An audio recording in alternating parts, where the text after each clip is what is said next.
So let's talk about a band that became one of the biggest in the world by basically torching everything that made them famous over and over again. This is the central, kind of crazy paradox of Radiohead, right? They built this legendary 30-year career, but it wasn't some straight shot to the top.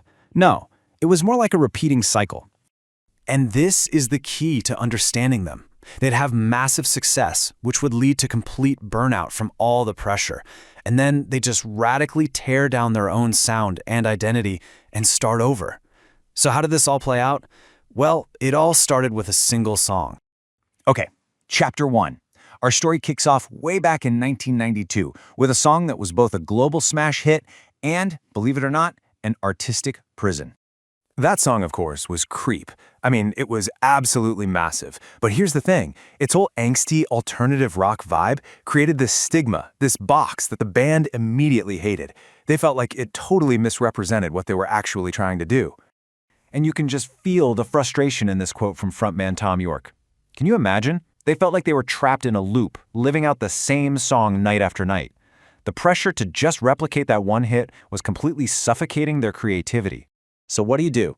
Well, in their very first act of reinvention, they release The Bends. This album was a deliberate statement, a way to prove to the world and to themselves that they were so much more than one song. And they did it. They proved their point. But in solving that problem, they accidentally created a new, even bigger one. So they'd escaped their first prison. What'd they do next? They built a brand new one, a masterpiece that nearly destroyed them for good. In 1997, they dropped OK Computer. Wow. This album perfected their rock sound, but it was also this chilling prophecy about the digital age. You know, technological dread, alienation, all of it. Even the stark blue and white artwork had this vibe the band called Bleached Bone. The album's massive success, though, led to a completely brutal world tour. We're talking total burnout. This was especially true for York, who actually had a nervous breakdown and started to just hate the whole mythology of being a rock star. The whole thing was captured in this raw documentary called Meeting People is Easy. So they hit a creative dead end. Their choice? Tear it all down. Now, to understand just how radical this next step was, you gotta remember the formula they were about to completely destroy. This was the sound that had made them global superstars. You know, complex, guitar-driven rock music with these big narrative songs. This was their signature. It was their brand, and it was the very thing they now felt they had to just obliterate. And for their next album, Kid A, they rejected all of it. I mean, they abandoned guitars for electronics, getting really influenced by artists like Aphex Twin. They swapped traditional songwriting for just focusing on rhythm and texture. They even threw out the old marketing playbook, using these weird, cryptic internet blips instead of releasing singles. You know, the process was apparently agonizing. York had this crippling writer's block and just refused to even pick up a guitar. To break through the stalemate, the producer, Nigel Godrich, literally had to split them into groups, forcing them to learn new instruments and totally reinvent how they made music.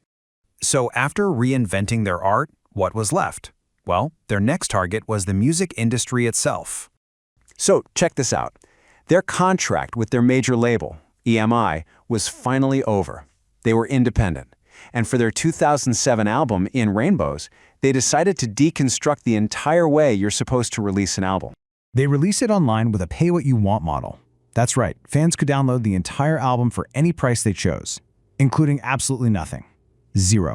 Now, a lot of people in the industry thought this was insane, that it would be a total disaster. But instead, it was a massive success. The whole thing generated so much attention that when the physical album came out later, it went to #1 all over the world. It even became the best-selling vinyl record of 2008.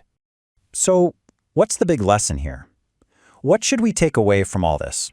Well, Radiohead's legacy isn't just a collection of incredible albums. It's more like a blueprint for artistic survival.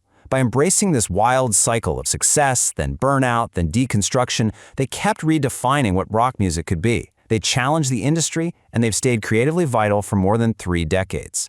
I think their story is such a powerful lesson, you know? In a world that just rewards repetition and branding, they show us that sometimes breaking your own successful formula is the only way you can truly move forward.